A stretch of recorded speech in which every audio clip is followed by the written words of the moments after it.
30 വയസ്സ് കഴിഞ്ഞാൽ സ്ത്രീകൾ പൊതുവേ പറയുന്നൊരു കംപ്ലൈൻ്റാണ്, ഡോക്ടറെ ഗ്യാസ് വല്ലാതെ പ്രയാസപ്പെടുത്തുന്നുണ്ട്, അല്ലെങ്കിൽ രാവിലെ പല്ല് തേക്കുന്ന സമയത്ത് തന്നെ എന്ത് ചെയ്യും, ബ്രഷ് തട്ടുമ്പോൾ തന്നെ ഛർദ്ദിക്കാൻ വരിക, വൊമിറ്റിംഗ് ടെൻഡൻസി കൂടുതലായിട്ട് വരിക, അതേപോലെ തന്നെ നല്ല ക്ഷീണം, പ്രത്യേകിച്ച് രാവിലെ ബെഡിൽ നിന്ന് അങ്ങോട്ട് പൊന്തിയില്ല, എന്തെങ്കിലും വീട്ടിലത്തെ വർക്കുകൾ ചെയ്യണമല്ലോ, കുട്ടികളെ സ്കൂളിൽ പറഞ്ഞയക്കണം, അല്ലെങ്കിൽ ഭർത്താവിന് കാര്യങ്ങൾ ചെയ്യണമല്ലോ എന്നുള്ള ഒരു ഉദ്ദേശം കൊണ്ട് മാത്രം എണീറ്റ് പോവുക.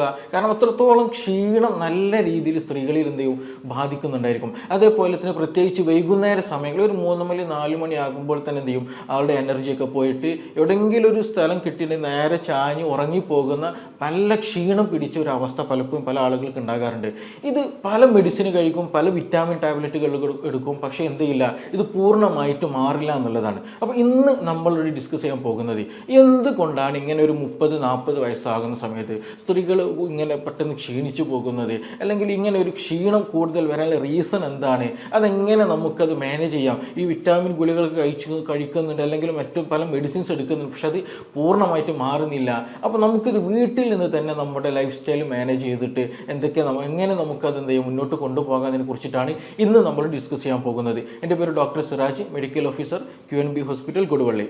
അപ്പോൾ ഈ പറയുന്ന ക്ഷീണം, അതായത് പ്രത്യേകിച്ച് രാവിലെ എന്ത് ചെയ്യില്ല, ബെഡ് നിങ്ങട്ട് എണീറ്റ് വരാൻ തോന്നില്ല എന്നുള്ളതാണ്. നല്ല ക്ഷീണം ഉണ്ടായിരിക്കും. അത് മാത്രമല്ല കൈകാലുകളിൽ നല്ല വേദന ഉണ്ടായിരിക്കും. നമ്മൾ ഷോൾഡർ പെയിൻ വേദന, അതേപോലെ തന്നെ ഹീൽ പെയിൻ നല്ല വേദന, നമ്മുടെ ഉപ്പുറ്റിയിൽ വേദന നല്ലോണം വരിക, അതേപോലെ ബാക്കിൽ ഊരവേദന നന്നായിട്ട് വരും, ചില നാട്ടിൽ തണ്ടല വേദന എന്നൊക്കെ പറയും, ബാക്ക് പെയിൻ കൂടുതലായിട്ട് വരിക, അതേപോലെ തന്നെ നല്ല വൊമിറ്റിംഗ് ടെൻഡൻസി വരിക, ഛർദ്ദിക്കാൻ വരിക, ചില സമയത്ത് നല്ല ക്ഷീണം, തല ചുറ്റുന്ന പോലെയൊക്കെ അവസ്ഥ വരിക.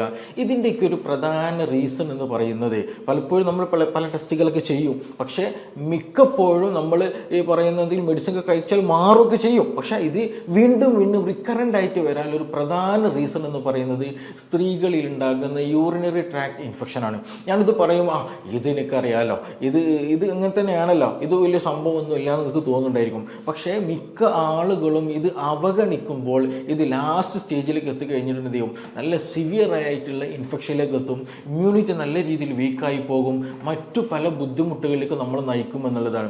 പലരും ഇതെന്ത് ചെയ്യില്ല, മൈൻഡാക്കില്ല, അല്ലെങ്കിൽ ഡോക്ടർ എനിക്കത് ഇടയ്ക്കിടയ്ക്ക് വന്നു പോകുന്ന സംഗതിയാണ്, അല്ലെങ്കിൽ എനിക്കത് പ്രശ്നമില്ല, വെള്ളം കുടിച്ചാൽ മാറുന്ന സംഗതിയാണ്, അങ്ങനെ ഒരു നെഗ്ലക്റ്റിംഗ് ടെൻഡൻസി പലപ്പോഴും കാണാറുണ്ട് എന്നുള്ളതാണ്. പക്ഷേ നമ്മൾ ഇതിൽ നിന്ന് മനസ്സിലാക്കേണ്ടത് UTI എന്ന് പറയുന്നത് നമ്മുടെ ശരീരത്തിൽ അഡിക്കേറ്റഡ് ആയിട്ട് എപ്പോഴും ഇൻഫെക്ഷൻ വരുന്നുണ്ടെങ്കിൽ അതിനർത്ഥം നമ്മുടെ ഇമ്മ്യൂണിറ്റി കുറവാണ്. നമുക്ക് പെട്ടെന്ന് എന്തെങ്കിലും ഇൻഫെക്ഷനൊക്കെ വന്നു കഴിഞ്ഞാൽ പെട്ടെന്ന് ബാധിക്കാനുള്ള സാധ്യത വളരെ കൂടുതലാണ് എന്നുള്ളത് കൂടെ നമ്മൾ നിർബന്ധമായിട്ട് മനസ്സിലാക്കണം. നമ്മുടെ ഇമ്മ്യൂണിറ്റി കൂട്ടാൻ, അല്ലെങ്കിൽ രോഗപ്രതിരോധ ശേഷി കൂട്ടുന്നതിന് വേണ്ടിയിട്ടുള്ള കാര്യങ്ങൾ നിർബന്ധമായിട്ട് ചെയ്യണം എന്നുള്ളതാണ്. അപ്പോൾ ഈ പറഞ്ഞ UTI ഉള്ള ആളുകൾക്ക്, ചില ആളുകൾക്ക് നല്ല തലവേദന വരും, നല്ല ഛർദ്ദിക്കാൻ വരും, അതേപോലെ തന്നെ ഇനി പനിയായിട്ട് പ്രത്യേകിച്ച് കൂടുതലുണ്ടാവില്ല, അത് നമ്മൾ പ്രത്യേകം ശ്രദ്ധിക്കേണ്ട. എക്സ്റ്റേണലി അല്ലെങ്കിൽ പുറമെ നമുക്ക് തൊട്ട് നോക്കുമ്പോൾ ചൂടോ അങ്ങനെയൊന്നും ഉണ്ടാവില്ല, ആളെ കാണുന്ന സമയത്ത് നല്ലൊരു ക്ഷീണം തോന്നും, എവിടെയെങ്കിലൊക്കെ എപ്പോഴും കൂടുതൽ ഇങ്ങനെ ചുരുണ്ട് കൂടി കിടക്കാൻ തോന്നും എന്നൊക്കെ തോന്നും. പക്ഷേ രാത്രി സമയത്ത് ഇങ്ങനെയുള്ള ആളുകൾക്ക് എന്ത് ചെയ്യും, ഫാൻ കിട്ടണമെങ്കിൽ നല്ല കുളിര് ഫീൽ ചെയ്യും എന്നുള്ളതാണ്.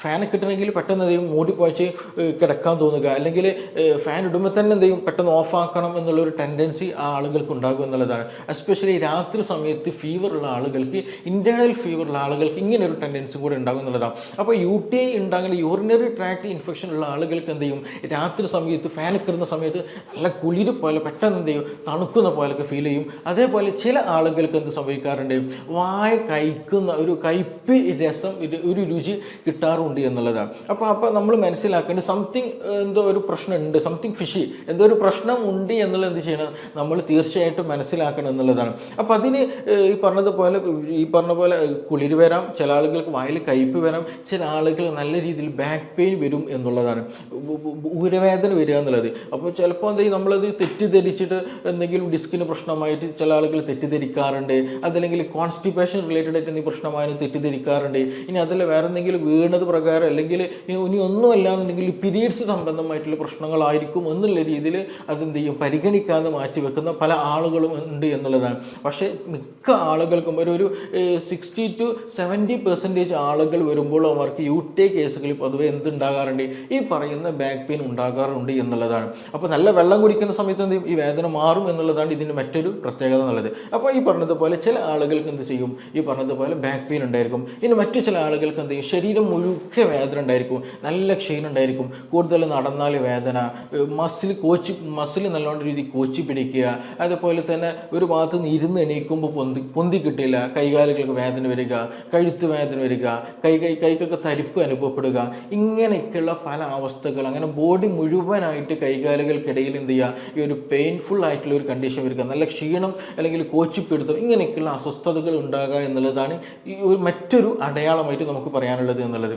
അപ്പോൾ ഇത് എന്തുകൊണ്ട് ഈ സ്ത്രീകളിൽ കൂടുതലായിട്ട് വരുമെന്ന് ചോദിച്ചിട്ടുണ്ടെങ്കിൽ അതിന് ഒരുപാട് കാരണങ്ങളുണ്ട്. നമ്മളിപ്പോൾ എന്തൊക്കെ പ്രശ്നങ്ങൾ എന്ന് പറഞ്ഞല്ലോ. അപ്പോൾ ഇത് സ്ത്രീകളിൽ ഒരു 30 വയസ്സ് കഴിഞ്ഞാൽ ഇത് പൊതുവായിട്ട് ഇന്ന് കംപ്ലൈൻറ്റുകൾ വരുന്ന സംഗതികളാണ് ഇതൊക്കെ. അപ്പോൾ ഇത് വരാനുള്ളൊരു പ്രധാന റീസൺ എന്ന് പറഞ്ഞിട്ടുണ്ടെങ്കിൽ ഒന്ന് ഹൈജീനിക് ആയിരിക്കുക എന്നുള്ളത് വളരെ ഇമ്പോർട്ടൻ്റ് കാര്യം.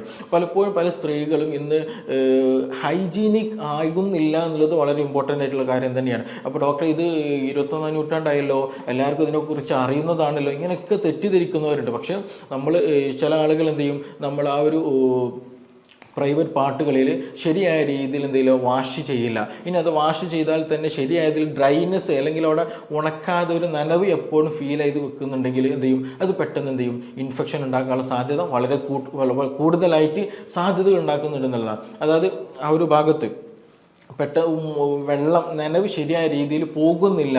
നമ്മൾ ടോയ്ലറ്റിലൊക്കെ പോയിട്ട് വാഷ് ചെയ്ത് വരുന്ന സമയത്ത് നല്ല ഡ്രൈ ആക്കിയിട്ടുള്ള ഒരു കണ്ടീഷൻ ആക്കി എടുക്കണം. ഇല്ല എന്നുണ്ടെങ്കിൽ എന്ത് സംഭവിക്കും, അവിടെ ആ ഒരു നനവും അവിടെ ഉണ്ടാകുന്ന ഒരു ഹീറ്റെല്ലാം കൂടി കഴിഞ്ഞിട്ട് അവിടെ പെട്ടെന്നുള്ള ഇൻഫെക്ഷനുള്ള സാധ്യത വളരെ വളരെ കൂടുതലാണെന്നുള്ളതാണ്. അപ്പോൾ എന്താ ചെയ്യുക, ഹൈജീനിക് ഇമ്പോർട്ടൻ്റ്. അതേപോലെ തന്നെ ഒരു ദിവസം ഇങ്ങനെ എസ്പെഷ്യലി ഇങ്ങനെ ഇടയ്ക്കിടയ്ക്ക് ഇങ്ങനെ ഇൻഫെക്ഷനൊക്കെ വരുന്ന സമയത്ത് UTI ഉള്ള ആളുകൾ ശ്രദ്ധിക്കേണ്ടതാണ് എന്ത്, ഒരു ദിവസം എന്ത് ചെയ്യുക, ഒന്നിലധികം 2-3 ഇന്നർവെയർ എന്ത് ചെയ്യണം, മാറി ഉപയോഗിക്കാൻ പ്രത്യേകം ശ്രദ്ധിക്കുക. നല്ല വൃത്തിയുള്ള ഇന്നർവെയർ മാറ്റിയിടാൻ പ്രത്യേകം ശ്രദ്ധിക്കുക എന്നുള്ളതാണ്. ഒരു ഇന്നർ രാവിലെ ഇട്ടിട്ട് പിറ്റേ ദിവസം ഇടുന്ന വരെ 24 മണിക്കൂർ നമ്മൾ ഉപയോഗിക്കുന്ന സമയത്ത് ആ ഒരു ഭാഗത്ത് എന്ത് ചെയ്യും, ആ ഒരു കോട്ടണിലും പ്രത്യേകിച്ച് ഈ പറഞ്ഞ പോലെ അവിടെ ഒരു ഹീറ്റ് അക്യുമുലേഷൻ ഉണ്ടായിരിക്കും. പ്രത്യേകിച്ച് വിയർപ്പൊക്കെ ഉള്ള ആളുകളാണെന്ന് പെട്ടെന്ന് നനവൊക്കെ വന്നിട്ട് എന്ത് ചെയ്യും, പെട്ടെന്ന് ഇൻഫെക്ഷനുള്ള സാധ്യത വളരെ കൂട്ടും എന്നുള്ളതാണ്. അപ്പോൾ അത് നിർബന്ധമായിട്ട് ശ്രദ്ധിക്കണം എന്നുള്ളതാണ്. അപ്പോൾ ഹൈജീനിക് വളരെ ഇമ്പോർട്ടൻ്റ്.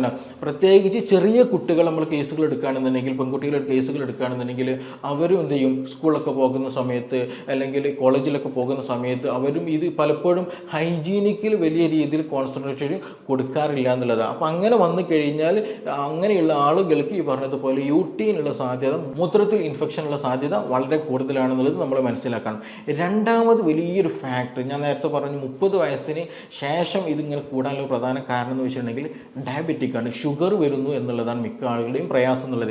കാരണം നമ്മുടെ ഷുഗർ നമ്മുടെ ശരീരത്തെ ബാധിച്ചു കഴിഞ്ഞാൽ നമ്മുടെ ഇമ്മ്യൂണിറ്റിയെ തന്നെ നല്ല രീതിയിൽ ബാധിക്കും. അത് നമ്മൾ ടോട്ടൽ ബോഡി മെറ്റബോളിസം പക്ക എന്ത് ചെയ്യും, നല്ല മാറ്റങ്ങൾ വരും, ചിലത് കൂടും, ചിലത് ഡൗൺ ആയി പോയും. അങ്ങനെ ഇമ്മ്യൂണിറ്റി ടോട്ടൽ എന്ത് ചെയ്യും, ആ സമയത്ത് ഡൗൺ ആകുകയും ഇൻഫ്ലമേഷൻസ് അമിതമായിട്ട് ശരീരത്തിൽ വന്നുകൊണ്ടിരിക്കും എന്നുള്ളതാണ്. അതുകൊണ്ട് തന്നെ ഷുഗറുള്ള ആളുകൾക്ക് എന്ത് ചെയ്യുന്നത്, നമുക്ക് തന്നെ അറിയാം, നമ്മുടെ വീട്ടിൽ അല്ലെങ്കിൽ നമ്മുടെ പരിചയത്തിലുള്ള ആളുകൾ ഉണ്ടായിരിക്കും. എന്താണ് ഈ ഷുഗർ വന്നു കഴിഞ്ഞാൽ എന്ത് ചെയ്യും, പെട്ടെന്ന് അസുഖങ്ങൾ വരും. ഒന്ന് മാറി അടുത്ത മാറി അടുത്തത്, ഇങ്ങനെ റിപ്പീറ്റഡ്ലി എന്ത് ചെയ്യും, അസുഖങ്ങൾ വരും എന്നുള്ളതാണ്. അപ്പോൾ അതൊരു കാരണമാണ്.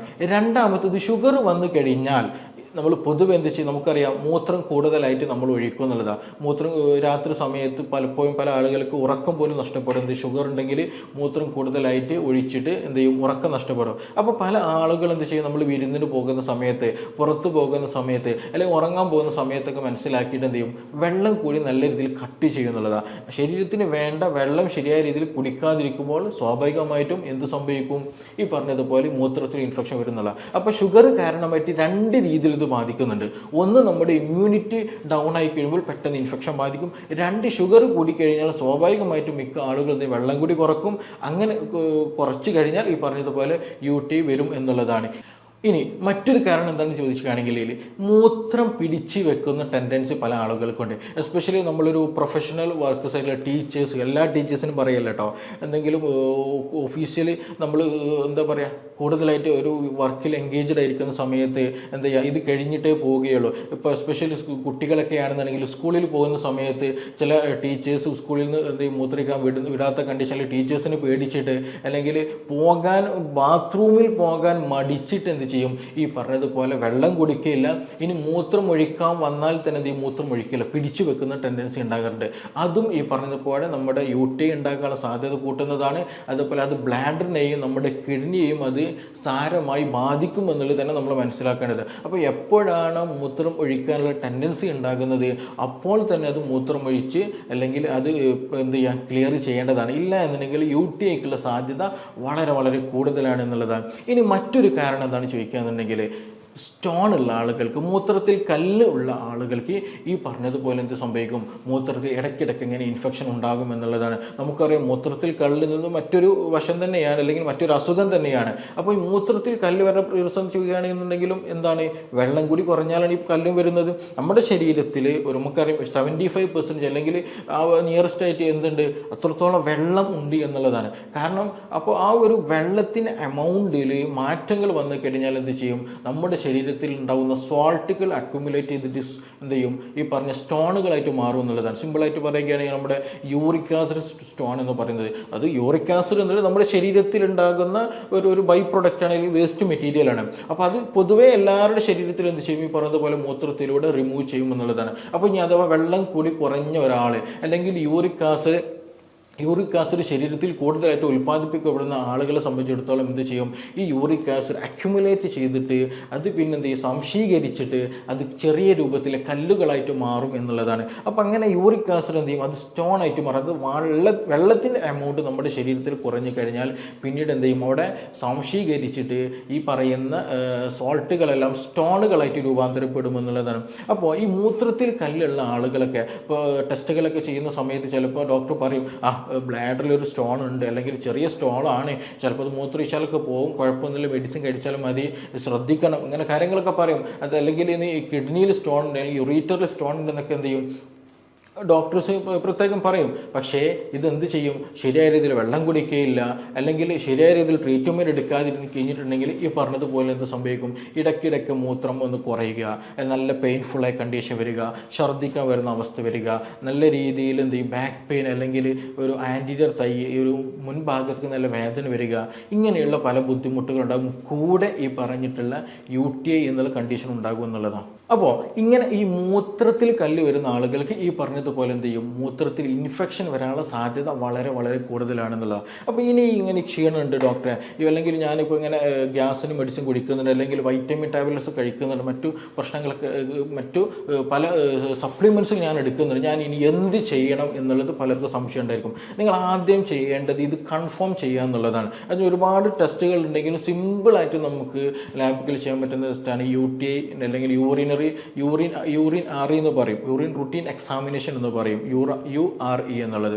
അപ്പോൾ മൂത്രം ടെസ്റ്റ് ചെയ്താൽ തന്നെ നമുക്ക് ലാബ് റിപ്പോർട്ട് കിട്ടിക്കഴിഞ്ഞാൽ അതിൽ മനസ്സിലാക്കാൻ കഴിയും. ചിലതൊക്കെ എന്ത് ചെയ്യും, നല്ല യൂറിനിൽ ആൽബുമിൻ പ്രസൻ്റ് ആയിരിക്കും, നല്ല ക്രോണിക് കണ്ടീഷനിലാണെന്നുണ്ടെങ്കിൽ ആൽബുമിൻ പ്രസൻറ്റഡ് ആയിരിക്കും, ഒരു ക്ലൗഡി നാച്ചുറൽ ആയിരിക്കും, നല്ല ഫ്രീ ആയിട്ടുള്ള അല്ലെങ്കിൽ എന്താ പറയുക ഒരു പെയിൽ യെല്ലോ കളറിൽ നോർമൽ യൂറിൻ്റെ കളറായിരിക്കും, നല്ല ഒരു കഞ്ഞിവെള്ളം പോലെയൊക്കെയുള്ള രീതിയിലൊക്കെ എന്ത് ചെയ്യും, കളർ മാറാറുണ്ട്. അത് എത്രയും സിവിയർ ആയിട്ട് വരുന്ന സമയത്താണ് അങ്ങനെയുള്ള ഒരു അപ്പിയറൻസ് പലപ്പോഴും കാണുക എന്നുള്ളത്. അതുപോലെ ആൽബുമിൻ പ്രസൻ്റ് ആയിരിക്കുക, അതുപോലെ ചില ആളുകൾ ഷുഗറുള്ള ആളുകളിൽ ഷുഗർ പ്രസൻ്റ് ആയിരിക്കും, അങ്ങനെയുള്ള പലതും കാരണം ചില ആളുകൾക്ക് കൂടിക്കഴിഞ്ഞാൽ RBC രക്തത്തിൻ്റെ എന്ത് ചെയ്യുക, ചുവന്ന രക്താണുക്കളൊക്കെ എന്ത് ചെയ്യും, ഈ പറഞ്ഞിട്ടുള്ള യൂറിനിൽ ഉണ്ടാകുമെന്നുള്ളതാണ്. അങ്ങനെ അതേപോലെ പസൽസുകൾ കൂടുതലായിട്ടിരിക്കും, ചിലപ്പോൾ ബാക്ടീരിയകൾ കൂടുതലായിട്ട് കാണാൻ കഴിയുമെന്നുള്ളതാണ്. ഇനി ചില ആളുകൾക്ക് ബാക്ടീരിയ ഉണ്ടാകണം എന്നില്ല, അതിൻ്റെ സ്റ്റാർട്ടിങ്ങിലൊക്കെ ആണെന്നുണ്ടെങ്കിൽ ഈ പറഞ്ഞതുപോലെ പസൽസ് കൂടുതലായിരിക്കും, RBC ചിലപ്പോൾ പ്രസൻ്റ് ആയിരിക്കും, ആൽബുമിൻ പ്രസൻ്റ് ഒക്കെ ആയിരിക്കാനുള്ള സാധ്യത വളരെ കൂടുതലാണ്. പക്ഷേ ചിലപ്പോൾ ബാക്ടീരിയ ഉണ്ടാവുകയും ചെയ്യുള്ളൂ. അപ്പോൾ ഇങ്ങനെയുള്ള കൂടുതൽ ബാക്ടീരിയ ഒക്കെ ഉണ്ടെന്നുണ്ടെങ്കിൽ തീർച്ചയായിട്ടും കൾച്ചർ ചെയ്തിട്ട് എന്ത് ചെയ്യണം,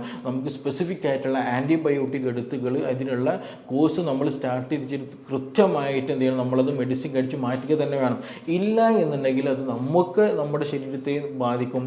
അത് പിന്നീട് സിസ്റ്റൈറ്റിസ് പോലെയുള്ള മറ്റു പല അവയവങ്ങളെയും ഇൻഫെക്ഷൻ അത്യാവശ്യം ബാധിക്കുന്ന തരത്തിലേക്ക് മാറും എന്നുള്ളതാണ്. അപ്പോൾ എന്ത് ചെയ്യുക, ഇങ്ങനെയുള്ള ബുദ്ധിമുട്ടുള്ള ആളുകൾ, ഞാൻ ഈ പറഞ്ഞ പ്രശ്നങ്ങളും ബുദ്ധിമുട്ടുള്ള ആളുകൾ യൂറിൻ എന്ത് ചെയ്യുക, നിർബന്ധമായിട്ടൊന്ന് ടെസ്റ്റ് ചെയ്തിട്ട് ഉണ്ടോ ഇല്ലേ എന്നുള്ളത് നിർബന്ധമായിട്ട് ഉറപ്പ് വരുത്തണം. എന്നിട്ടൊരു ഡോക്ടർ നിർദ്ദേശത്തിൽ തന്നെ എന്ത് ചെയ്യുക, ട്രീറ്റ്മെൻറ്റ് മുന്നോട്ട് പോകാൻ ശ്രദ്ധിക്കുക എന്നുള്ളതാണ്. ഇനി നമ്മളിത് ശ്രദ്ധിക്കേണ്ടത്, വീട്ടിലൊക്കെയാണെന്നുണ്ടെങ്കിൽ നമ്മൾ ശ്രദ്ധിക്കേണ്ടത് വെള്ളം നല്ലോണം കുടിക്കുക എന്നുള്ളതാണ്.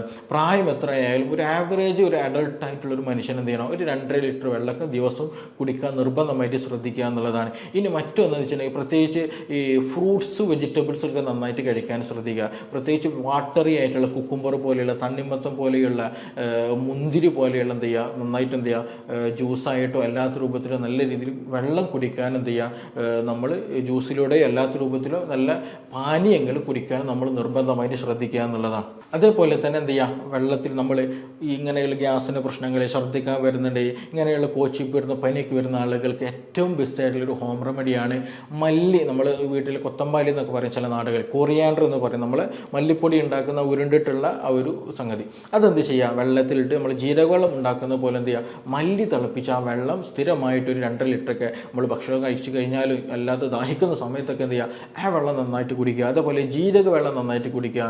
അതേപോലെ നന്നാറിയുടെ വെള്ളം എന്ത് ചെയ്യുക, തിളപ്പിച്ചിട്ട് അത് നന്നായിട്ട് കുടിക്കാൻ ശ്രദ്ധിക്കുക. അതേപോലെ തന്നെ ഇളനീരിൻ്റെ വെള്ളമൊക്കെ എന്ത് ചെയ്യുക, നന്നായിട്ട് കുടിക്കാൻ ശ്രദ്ധിക്കുക. നമ്മളിതിൽ നിർബന്ധമായിട്ട് ഇത്രയും വെള്ളം അല്ലെങ്കിൽ ജ്യൂസ് വിഷയങ്ങൾ പറയാൻ കാരണം ഇതിൻ്റെ ഒരു ഓൾമോസ്റ്റ് വലിയൊരു ശതമാനം ഈ പറഞ്ഞിട്ടുള്ള വെള്ളം കുടിക്കാത്തത് പ്രകാരമായിട്ടുണ്ടാകുന്ന UTI ആയതുകൊണ്ടാണ്. അപ്പോൾ ഇങ്ങനെയുള്ള വാട്ടർ ഇൻടേക്ക് എന്ത് ചെയ്യണം, നമ്മൾ നിർബന്ധമായിട്ടും അഡിക്വേറ്റ് ആയിട്ട് എപ്പോഴും കഴിക്കാൻ ശ്രദ്ധിക്കുക. ഇനി ഷുഗർ ഉള്ള ആളുകളാണെന്നുണ്ടെങ്കിൽ നിർബന്ധമായിട്ടും ഷുഗറിന് വേണ്ട ട്രീറ്റ്മെൻറ്റ് എടുക്കണം.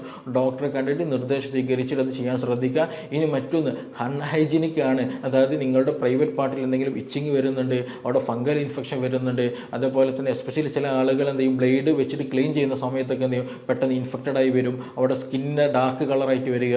അതേപോലെ ഇവിടെ എന്തെങ്കിലും ഫ്ലൂയിഡ് എന്തെങ്കിലും എപ്പോഴും ഇങ്ങനെ ഒരു ഇൻഫെക്റ്റഡ് ആയിട്ടുള്ള ഒരു ഫ്ലൂയിഡ് വരുന്നുണ്ടെന്നെങ്കിലൊക്കെ അതൊക്കെ നിർബന്ധമായിട്ടും അൺഹൈജീനിക് ആയി വരുമ്പോൾ സമയത്താണ് സംഭവിക്കാറുള്ളത്. അപ്പോൾ എപ്പോഴും നല്ല ക്ലീൻ ആയിട്ട് ഒരു എപ്പോഴും ഒരു ഹെൽത്തി ആയിട്ട് അത് കൊണ്ടു നടക്കാൻ നമ്മൾ നിർബന്ധമായിട്ട് ശ്രദ്ധിക്കണം. ഈ കാര്യങ്ങളൊക്കെ ശ്രദ്ധിച്ചാൽ തന്നെ എന്ത് ചെയ്യും, പൂർണ്ണമായിട്ട് ഈ പറയുന്ന പ്രശ്നങ്ങൾ മാറ്റിയെടുക്കാൻ കഴിയും. അപ്പോൾ നിങ്ങൾ എന്ത് ചെയ്യുക, നിങ്ങൾക്ക് ഇങ്ങനെ പ്രശ്നങ്ങളൊക്കെ ഉണ്ടെന്നുണ്ടെങ്കിൽ ഈ പറഞ്ഞ മെത്തേഡിലൂടെ നിങ്ങൾ ടെസ്റ്റുകളൊക്കെ നടത്തിയിട്ട് ഒരു ഡോക്ടറെ കണ്ടിട്ട് നിർദ്ദേശം സ്വീകരിച്ചിട്ട് മാത്രം മുന്നോട്ട് പോകുക. അല്ലാതെ നിങ്ങൾ ഒരുപാട് കാലം ഗ്യാസിനെ മരുന്ന് കുടിച്ചിട്ടോ അല്ലെങ്കിൽ കുറേ കാലം വൈറ്റമിൻസിനോ അല്ലെങ്കിൽ സപ്ലിമെൻറ്റ്സ് കഴിച്ചത് കൊണ്ട് ഇത് പൂർണ്ണമായിട്ട് മാറിക്കിട്ടില്ല. ഇതിൻ്റെ സോഴ്സ് എവിടെയാണോ ഇതിൻ്റെ കാരണം എന്നുള്ളത് ഫൈൻഡ് ഔട്ട് ചെയ്തിട്ട് നിർബന്ധമായിട്ടും ആ കാരണത്തെ നമ്മൾ ട്രീറ്റ് ചെയ്യണം. ഇല്ല എന്നുണ്ടെങ്കിൽ അത് മറ്റു പല ഇൻഫെക്ഷനിലേക്കും മറ്റു പല സിസ്റ്റൈറ്റിസ് പോലെയുള്ള കണ്ടീഷനിലൊക്കെ എന്ത് ക്രോണിക് ആകുന്ന കണ്ടീഷനിലേക്ക് അത് നമ്മെ നയിക്കും എന്നുള്ളതാണ്. അപ്പോൾ ഇതുമായി ബന്ധപ്പെട്ട് എന്തെങ്കിലുമൊക്കെ സംശയങ്ങളുണ്ട്, കൂടുതൽ അറിയണം താല്പര്യം ഉണ്ടെങ്കിൽ താഴെ തന്നിട്ടുള്ള നമ്പറിൽ ബന്ധപ്പെടാവുന്നതാണ്. നമുക്ക് മറ്റൊരു വിഷയവുമായി ബന്ധപ്പെട്ടിട്ട് വീണ്ടും കാണാം. താങ്ക്